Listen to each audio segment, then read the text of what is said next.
이제 7년 대풍년이 지났어요.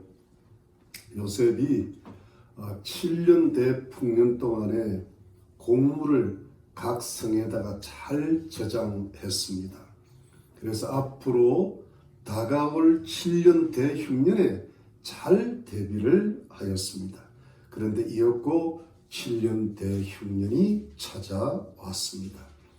그러니까 이 애국 주변의 나라들에게 먼저 기근이 닥쳤는데요. 식량 사정이 너무 안 좋아졌어요.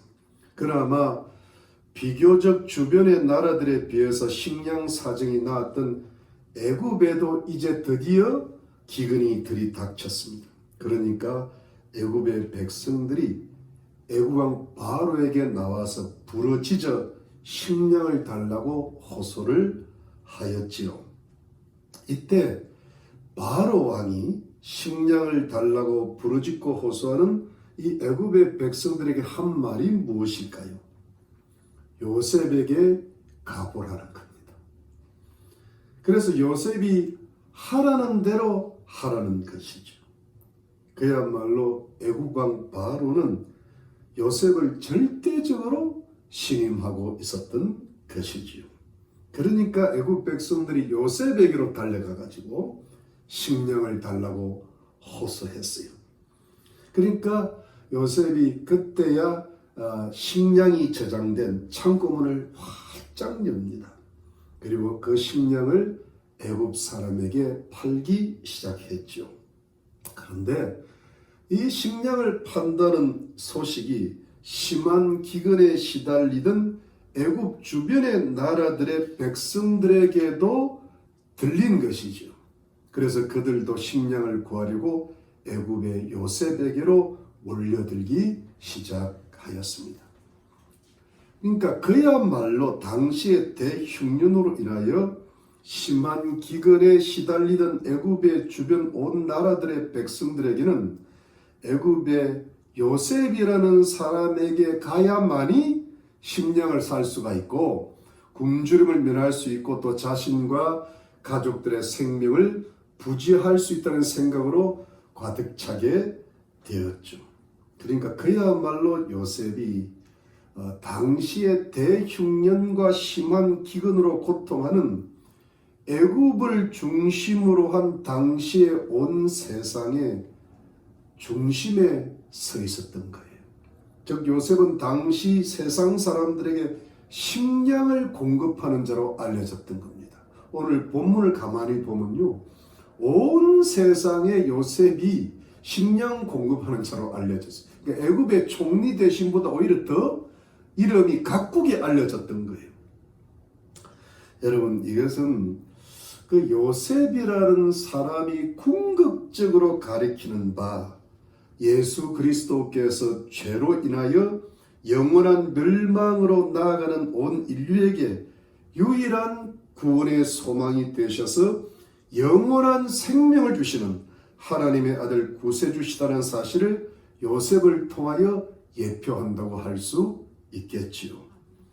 자, 그런데 여러분, 이 애굽의 요셉이 양식을 공급한다는 소식이 온 세상 전역에 퍼졌는데 이 소식을 들은 사람 가운데는 물론 가나안 땅의 요셉의 아버지 야곱도 들어 있었지요.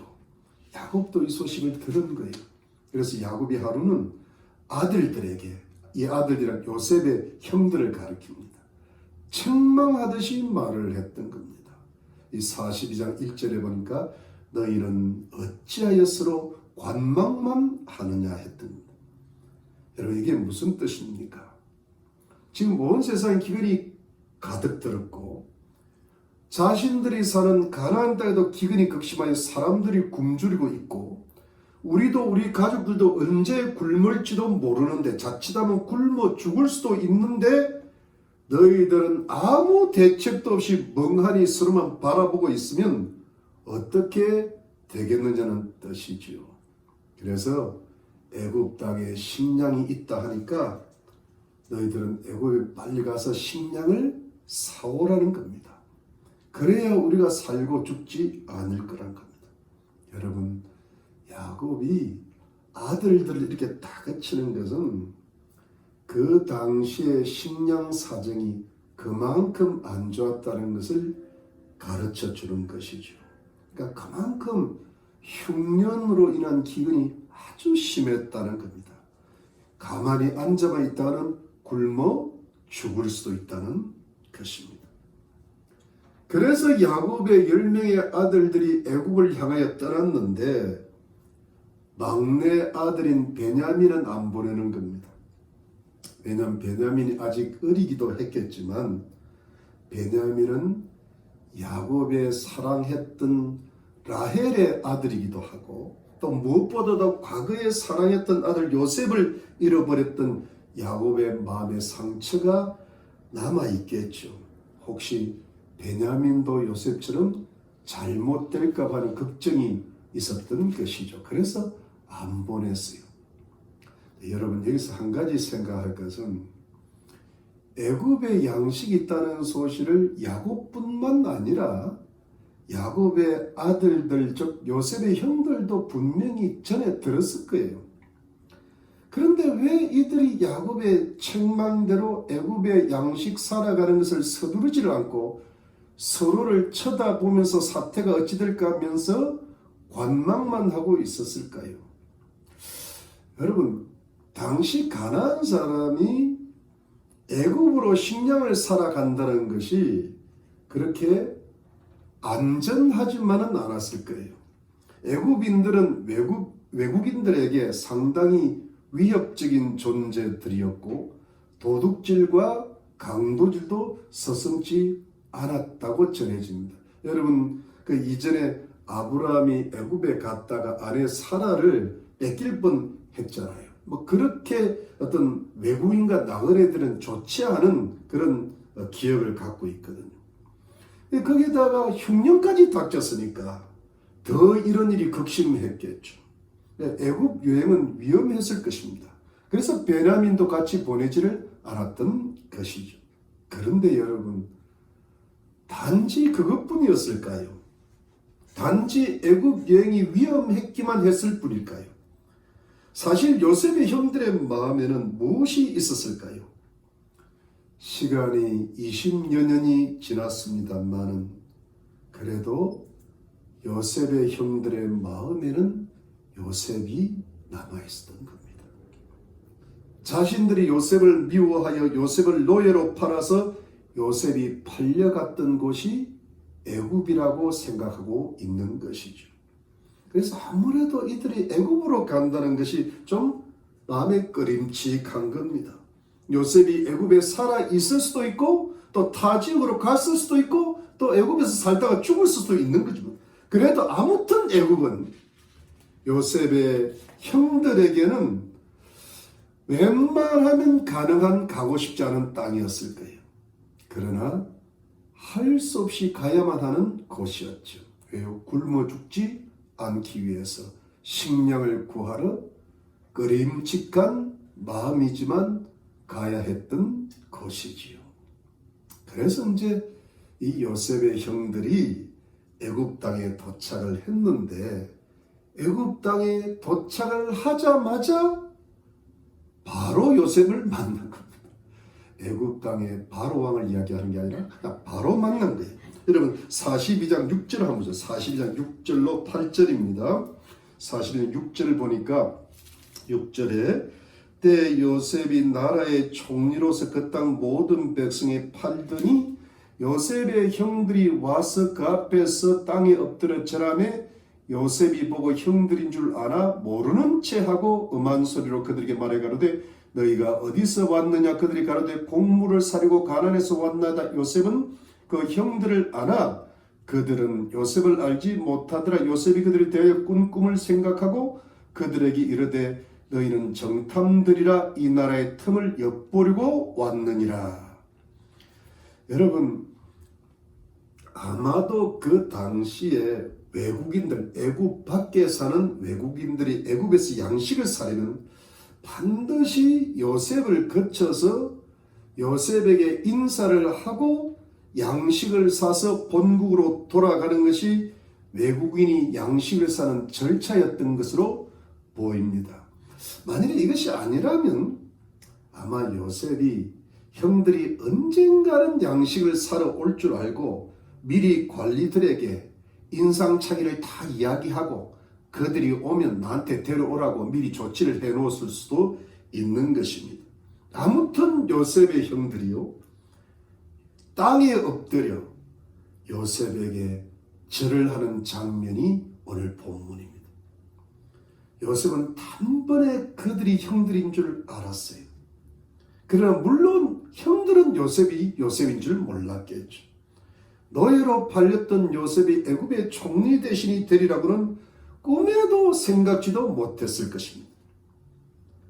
여러분, 이제 드디어 요셉과 요셉의 형들이 만났습니다. 이전에 야곱과 에서가 20년 만에 만났듯이 요셉과 요셉의 형들이 20년 만에 만난 한 23년 걸린 것 같아요. 물론 요셉의 형들은 요셉을 만났는지 모릅니다. 근데 요셉은 압니다. 근데 요셉이 알면서, 그냥 형들인 줄 알면서 정말 요셉이 어떤 영적인 의미에서, 어떤 하나님의 섭리에서 안 것이 무엇일까요? 형들이 자신에게 무릎 꿇고 절을 한 바로 그 장면입니다. 이것을 보고 무엇을 알았을까요? 자신의 어릴 적에 하나님께서 주신 꿈이 이 순간에 이루어진다는 사실을, 성취되었다는 것을 아는 것입니다. 자신의 곡식단에, 형들의 곡식단이 절을 하고 해와 달과 11별이 자신에게 절을 했던 그 꿈이 이제야 성취되었다는 것을 아는 것입니다. 여러분, 9절을 한번 보실래요? 9절을 다시 보면요, 9절이 그들에게 대하여 꾼 꿈을 생각하고 그들에게 이르되 너희는 정탐들이라 이 나라의 틈을 엿보려고 왔느니라 했습니다. 여러분, 요셉이 자신의 꾼 꿈을 생각합니다. 그리고 형들을 어떻게 대하는 것입니까? 여러분, 이 부분이 오늘 본문의 포인트입니다. 형들을요, 아주 일부러 고의적으로 엄하게 대하는 거예요. 그러면서 당신들은 우리 애굽의 사정을 염탐하러 스파이, 간첩이라고 되어 있습니다. 영어 성경은 스파이라고 되어 있는, 아주 요셉이 작정하고 일부러 형들에게 올가미를 덮어 씌우는 겁니다. 너희들은 간첩이라고, 외국에서 넘어온 간첩이라고, 첩자라고 그냥 억지로 몰아세우는 겁니다. 여러분, 요셉이 도대체 왜 이러는 걸까요? 요셉은 어찌됐든 형들을 20년 만에 만났거든요. 그리고 형들이 자신에게 무릎을 꿇고 절을 하는 모습을 보았습니다. 그러면서 하나님께서 자신에게 주신 어릴 적의 꿈이 성취되는 것을 알았습니다. 그러면 이럴 때 요셉이 형들을 어떻게 맞이해야 되는 것이 상식이고 옳은 걸까요? 요셉이 어떻게 형들을 대우해야 될까요? 여러분, 만일에 요셉이 이때에 너무나 착하기만 한 사람이었다면, 좋기만 한 사람이었더라면 요셉은 바로 이 순간에 이렇게 형들을 대했을 겁니다.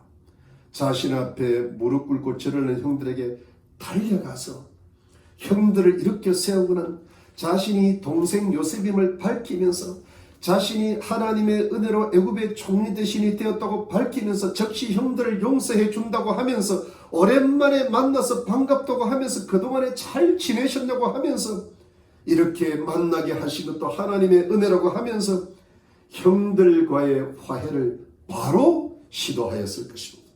그러면 형들이 의안이 벙벙하면서도 결국은 이 상황을 좋아하는 것으로 끝이 났겠죠. 그러나 여러분, 만일 요셉의 마음에 반대로 형들에게 대한 원한이 아주 남아있고 사람이 얼마든지 그럴 수 있잖아요. 보통 사람은 다 그래요.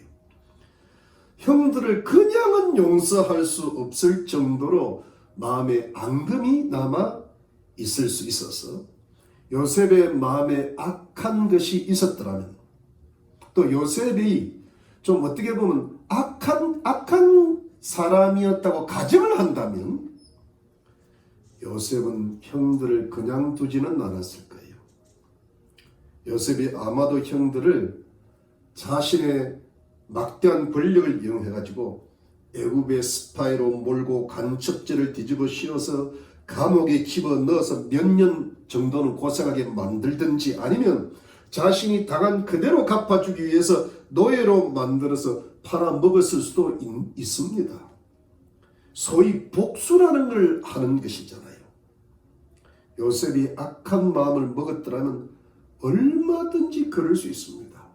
사람들의 살아가는 모습은요, 마음에 앙금이 남아있거나 또는 그 앙금이 커져서 악한 마음을 품으면 이렇게 복수가 되어져 가는 것이 인간 세상의 이치지요.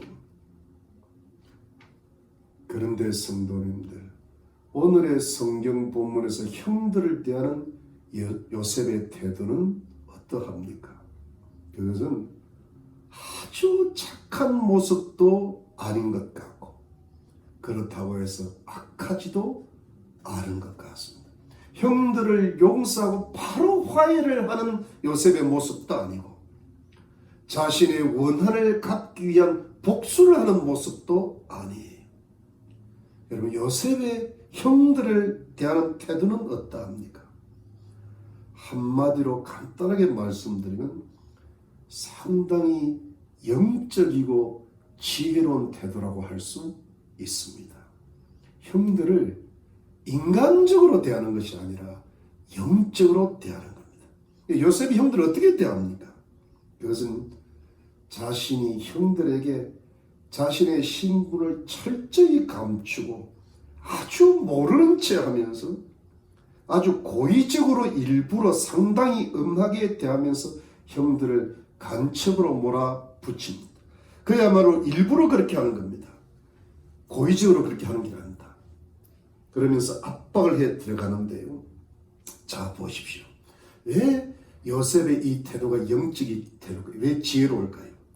요셉의 형들이 자기들이 간첩죄로 압박을 당하니까, 그러니까 그들이 어떻게 이 상황을 빠져나가야 되는데, 자신들이 절대로 간첩이 아니라는 것을 증명을 해야 되는데, 그렇게 말을 하다 보니까 자신들의 가정 형편을 이야기하기 때문에요. 그러니까 자기 집 사정을 이야기하면 간첩이 어떻게 되겠냐는 그런 뜻이죠. 가나안 땅에 자신들의 아버지가 지금도 살고 계시고 야곱이 있다는 겁니다. 자신들은 다 그 아버지의 자식들이 아무리 간첩이든 형제들 10명이 어떻게 다 간첩이겠냐는 것입니다. 막내 아들 베냐민을 가리키는데 집에 아직 있고 또 하나는 없어졌다는 건데, 그 하나가 누굽니까? 바로 자기들 눈앞에 있는 요셉인 줄 꿈에도 모르는 거예요. 인생 드라마는 그렇게 돌아가는 겁니다. 그러니까 그냥 자기들이 팔아놓고는 말하기가 곤란하니까 없어졌다고 한 거죠. 이렇게 요셉의 형들이 간첩죄를 벗어나기 위해서 가족 형편을 나름 소상하게 설명을 하고 밝히는데, 요셉은 그 와중에 가족 상황을 알게 되죠. 아, 아버지 살아계시구나. 야곱이 살아있구나. 아, 내 동생 베냐민도 살아있구나 하면서 20여 년간 궁금했던 점들이 다소 해소가 되는 겁니다. 그러면서 요셉이 형들이 자신들이 간첩이 아니라고 해명하는 말 속에서도 또다시 억지로 우격다짐으로, 오늘 본문에 보면 논리가 맞지가 않아요. 무슨 논리로 이런 말을 하는 것인 줄 모를 정도로 권력을 가졌으니까, 옛날이나 지금이나 권력 가진 사람들이 우기는 데는 넘버원입니다. 요셉도 예가 아니 그냥 우기는 거예요. 간첩으로 몰아대는 겁니다. 그러니까 너희들이 우리 애굽을 영탐하러 온 정탐꾼이라고 하는 것이 하면서, 너희들이 말한 그 막내 독생 베냐민을 나에게 데려오지 않으면 절대로 여기서 못 빠져나갈 것이라고 바로의 생명을 걸고 못을 바꿔버립니다. 야, 요셉이 대단하게 그냥 밀어붙이는 거예요. 아마 베냐민이 보고 싶어서도 그랬겠죠. 너희들 중 한 사람만 가나안 땅으로 돌아가서 그 막내 동생 베냐민을 데려오고 그때까지 너희들 9명은 다 애굽의 감옥에 가두겠다고 하면서 일단 형들 모두를 3일 동안 감옥에 가둬버립니다. 요셉이 아주 엄하게 형들을 다스리면서 한 사흘 동안 잔뜩 고생을 시켜버리는 겁니다. 여러분, 지금 요셉은 형들을 착하게만 대하는 거 아니에요. 좋게만 대하는 거 아니에요. 그렇다고 해서 진짜 속마음이 고의적으로 형들을 복수하고 원한을 갚으려는 것도 아니에요. 그냥 형들을 한 사흘 동안 잔뜩 감옥에서 고생만 시킵니다. 형들이 어찌 됐겠어요? 사흘 동안 감옥에 들어가가지고 고생을 잔뜩 하면서 자신들이 지금 닥친 상황이 어떤 상황인지 영문도 몰랐을 거예요. 정말 요즘 말로 하면 운이 너무 없어가지고 이런 지경이 되었다고, 재수가 참 안 좋다고 그랬을 거예요. 그들의 마음은 잔뜩 움츠러들었을 거예요. 그리고 3일이 지나고 감옥에서 나왔어요. 여러분, 3일 동안 감옥에 있다가 나오니까 잔뜩 겁을 먹고 움츠러져 있으니까 요셉이 조금 마음이 누그러진 것 같아요. 그러면서요, 일단 요셉이 자신의 정체 일부만 밝힌다. 자기는 하나님을 경외하는 사람이라고, 그것만 신앙을 밝힙니다. 그러니까 하나님을 경외하는 사람이란 말을 들은 형들이 조금 마음이 안심이 됐을 거예요. 그러면서 3일 전의 말을 조금 거꾸로 반대로 합니다.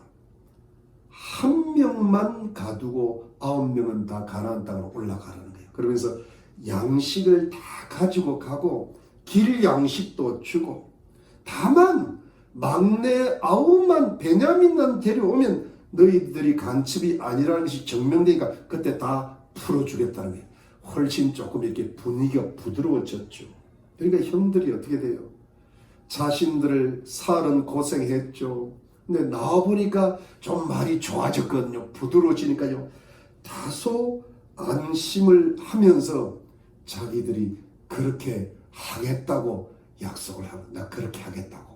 한 명만 감옥에 우리 일단은 자기들 9명 풀려나니까. 왜냐? 달리 다른 방도가 없었기 때문에 이때 안 하면 또 어떻게 될지 모르잖아요. 사랑하는 성도님들, 바로 이 순간입니다. 바로 이때에 요셉의 형들 사이에서 서로에게 오갔던 말들이 무엇이었습니까? 그것이 본문 21절, 22절입니다. 여러분 21절, 22절 한번 보겠습니다. 본문 21절, 22절입니다. 그들이 서로 말하되 우리가 아우의 일로 인하여 범죄하였도다. 그가 우리에게 애걸할 때 그 마음의 괴로움을 보고도 듣지 아니하였으므로 이 괴로움이 우리에게 임하도다. 르우벤이 그들이 대답해 가로되 내가 너희들을 그 아이에게 득죄하지 말라고 하지 아니하였느냐. 그래도 너희가 듣지 아니하였느니라.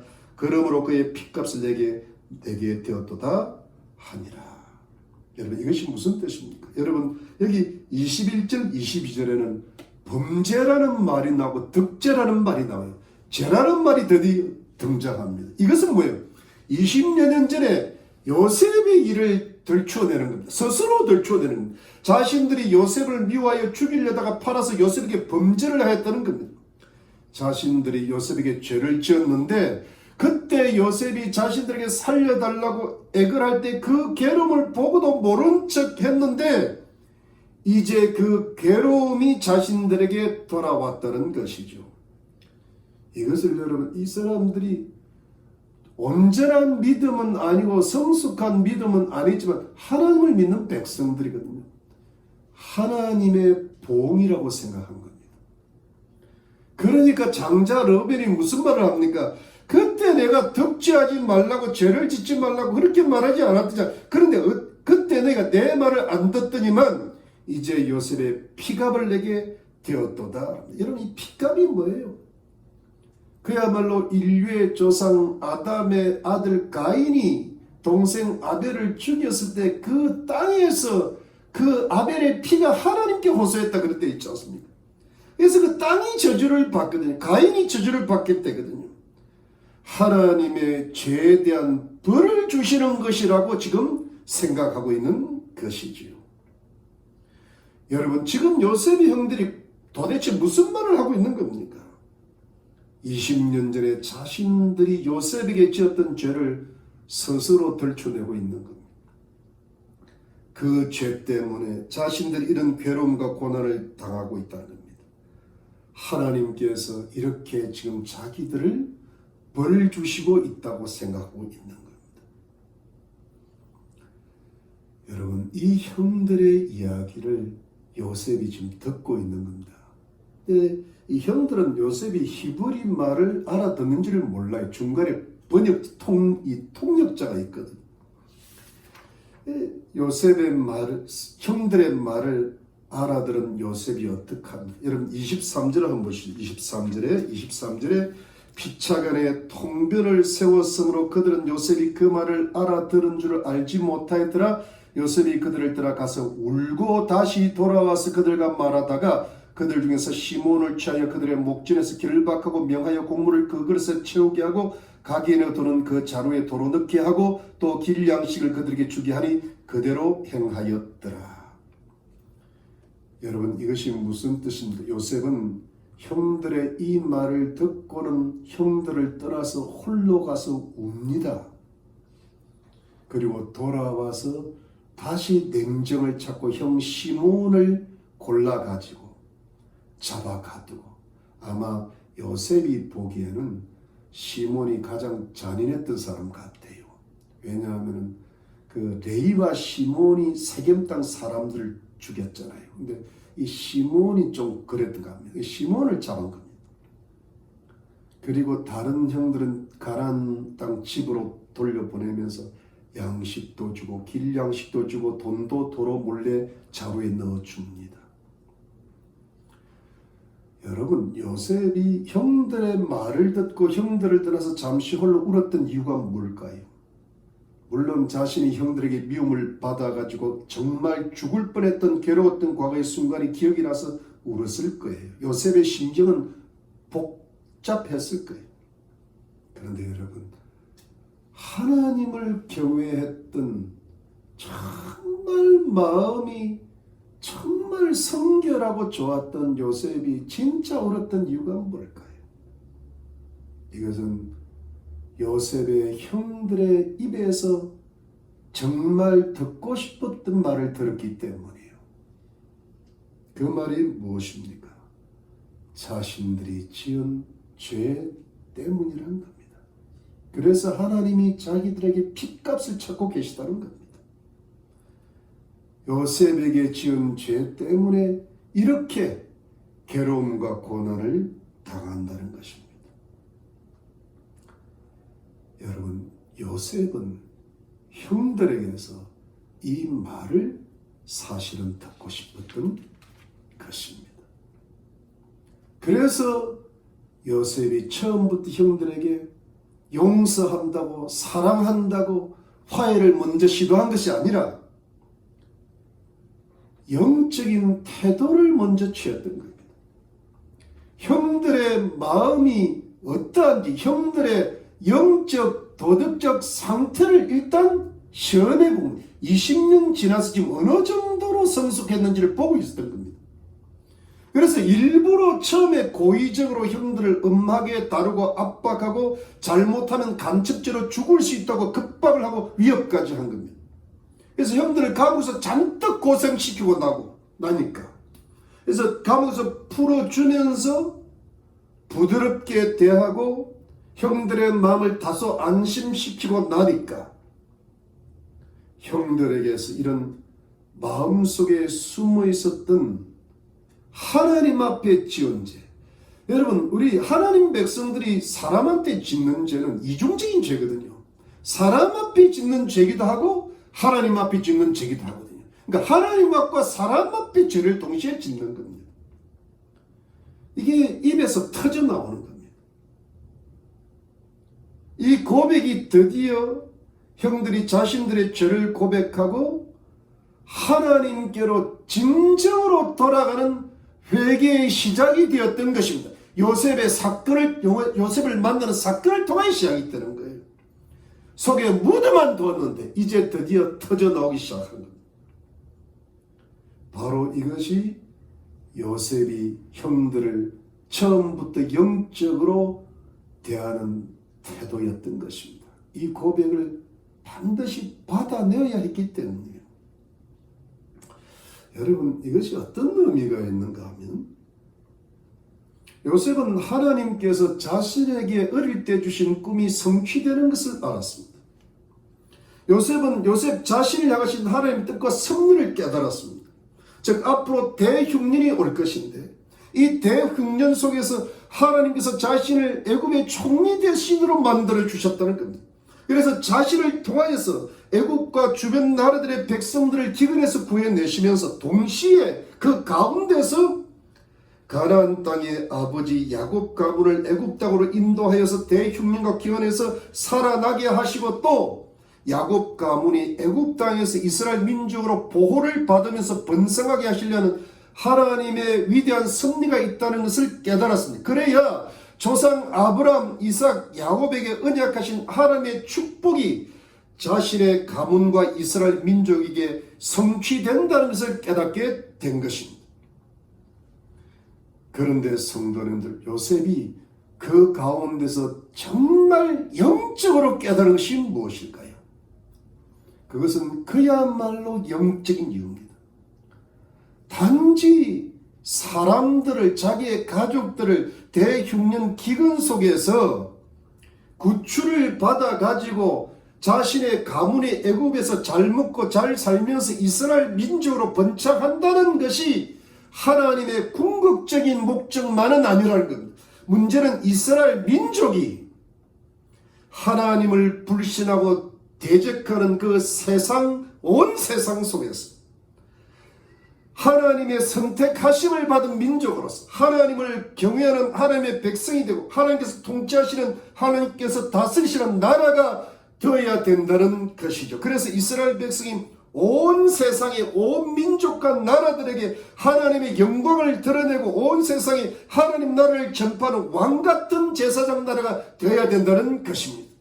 그래서 이스라엘로 시작하여 그 하나님의 축복이 전 세계에 전파되기를 바라신다는 것을 아는 것입니다. 그렇게 되기 위해서는, 하나님의 이러한 뜻이 이루어지기 위해서는 자신을 비롯해서 자신의 형들과 아우들이 다 함께 무엇보다도 하나님을 경외하는 사람들이 되고 하나님의 말씀과 뜻에 온전히 순종하는 사람들이 되고 도덕적으로 그 주변 사람들보다 거룩하고 성결한 삶을 사람들이 되어야 되는데 20년 전의 기억이 그리고 지금도 그럴 거라고 예상되는 그 생각이 자신의 형들의 하나님을 믿는 믿음의 정도와 영적이고 도덕적인 행실을 보면 요셉 자신을 통하여 대흉년을 벗어났고 먹고 사는 데는 별 문제는 없겠지만 애굽에서 그럭저럭 잘 먹고 잘 살아가겠지만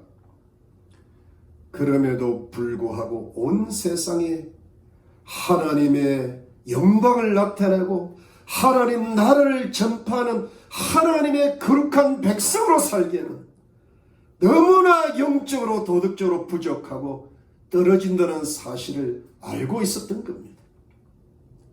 그래서 하나님께서 요셉 자신을 먼저 애굽으로 보내셔서 영적으로 도덕적으로 인격적으로 극심한 훈련을 시키시고 사회적으로 정치적으로 위대한 인물로 준비시켰다는 것을 깨달은 것입니다.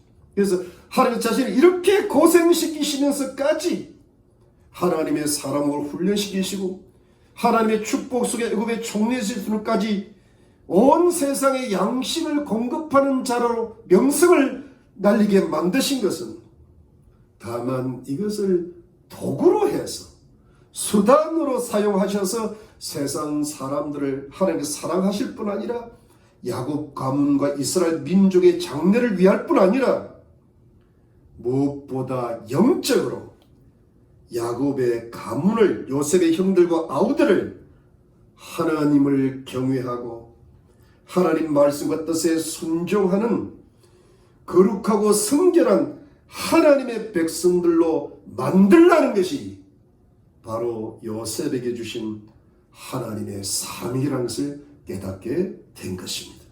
그것이 요셉에게 주신 하나님의 꿈이 비로소 다 성취된다는 것을 깨달은 것입니다. 여러분, 하나님을 지극히 경외하는 요셉의 다스림 하에서, 이 총리 대신이라는 막강한 요셉의 군이 하에서 형들이요 꼼짝을 못하는 거예요. 얼마나 요셉의 눈치를 봤겠어요. 아버지 야곱이 오래오래 살기를 바랬을 거예요. 요셉이, 그 좋은 요셉 밑에서도 꼼짝 못하고 다스림 받으면서 애굽에서 먹고 살고 보호받고 번창하면서 요셉에게 배웠던 게 뭐예요? 하나님을 경외하고 영적이고 도덕적인 사람들이 되어갔던 것이지요. 이것이 하나님께서 요셉에게 주신 꿈의 궁극적이고 전체적인 의미입니다. 그냥 절하는 거 아니고 요셉의 다스림 하에서 하나님의 사람으로 회개하고 성숙해 나가는 바로 그것을 주님이 원하시더니, 그러면서 어떤 민족적으로 사회적으로 정치적으로 번창해 나가는 것이죠. 요셉이 그래서 이 하나님의 섭리를 깨닫고 형들을 처음부터 인간적으로 대하지 않고 영적으로 대하기 시작했던 겁니다. 착하게만 대하지도 않고, 그렇다고 해서 절대로 악하게 앙심을 품고 복수하려고 했던 것은 아니죠. 아주 영적으로 지혜롭게 다가갑니다. 음하게 할 때는 굉장히 음하게 하다가 너무 고생시켰나 싶으니까 좀 부드럽게 하다가, 그리고 여러분, 얼마나 요셉이 그 이후에 영적인 끈을 늦추지 않으면서 인간적인 사랑을 풍부하게 줬습니까? 온갖 걸 다 베푸는 거예요. 그야말로 형들은 요셉 덕분에 정말 잘 먹고 잘, 그 가족들까지 완전 보호받고, 그야말로 여러분 그 애굽이라는 고센 땅에서 너무 잘 살았습니다. 요셉이 인간적인 사랑도 많이 베풀었고요. 풍부한 사랑을 요셉처럼 가족에 베푼 사람도 없었을 것입니다. 그러나 여러분, 전체적으로 보면 처음부터 끝까지 요셉은 형들을 향한 영적인 태도의 긴장의 끈을 절대로 놓지 않았습니다. 아무리 인간적으로 사랑하고 싶어도, 인간적인 정을 나누고 싶어도 영적인 태도를 넘어가지를 않았습니다. 왜?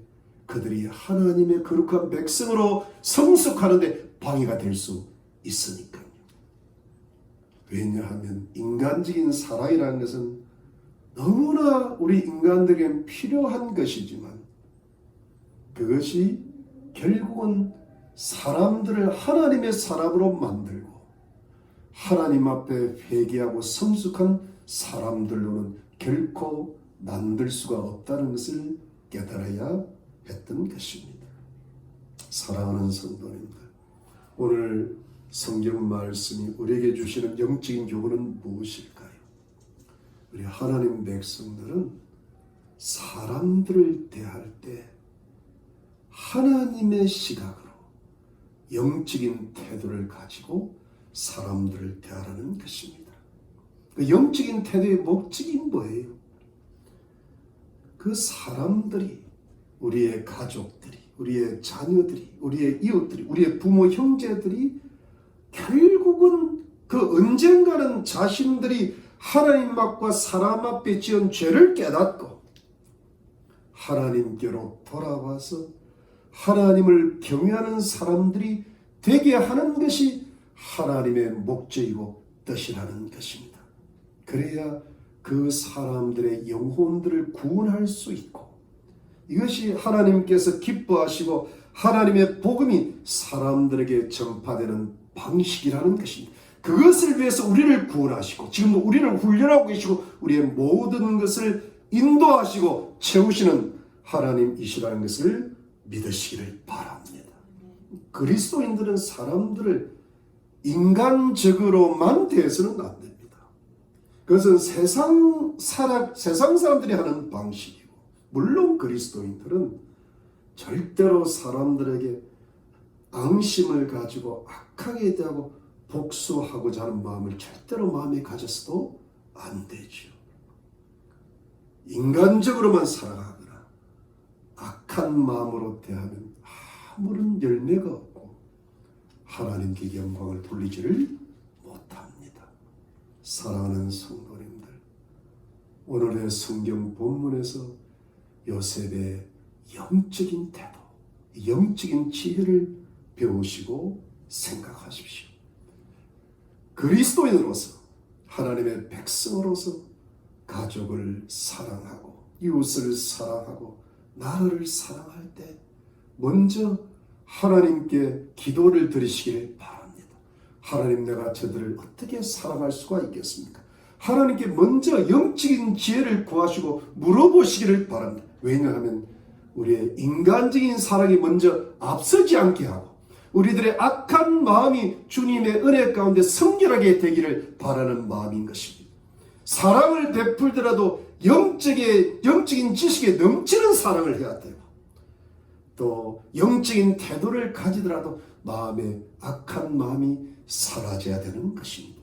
예수 그리스도 안에서 풍부한 사랑을 하시면서 주님 앞에 영적인 지혜를 반드시 구하셔야 됩니다. 그래야 하나님의 일에 방해가 되지 않습니다. 영적인 일이 막히지를 않습니다. 하나님의 영적인 지혜를 따라 사랑을 베풀려고 노력을 하시는 겁니다. 그러면 하나님께서 기뻐하시는 풍성한 열매를 맺으시게 될 것입니다. 사랑하는 성도님들, 사람을 사랑하고 사람을 선대한다는 것이 어려운 때입니다. 우리가 하나님 앞에 기도 많이 드리고 하나님 말씀에 순종하면서 하나님, 내가 사람을 어떻게 사랑해야 되는지를 배워야 할 때입니다. 그렇게 해야 가족과 이웃들을 향하신 주님의 뜻이 성취가 되고 그들을 주님 앞으로 인도하고 저들의 영혼들을 구원할 수 있고 하나님의 거룩한 사람들로 만드는 열매를 가득 맺게 될 것입니다. 그래서 여러분들을 향하신 하나님의 꿈이 그리스도 예수 안에서 다 성취되고 이루어지시기를 예수 그리스도 이름으로 축원합니다. 우리 기도하겠습니다.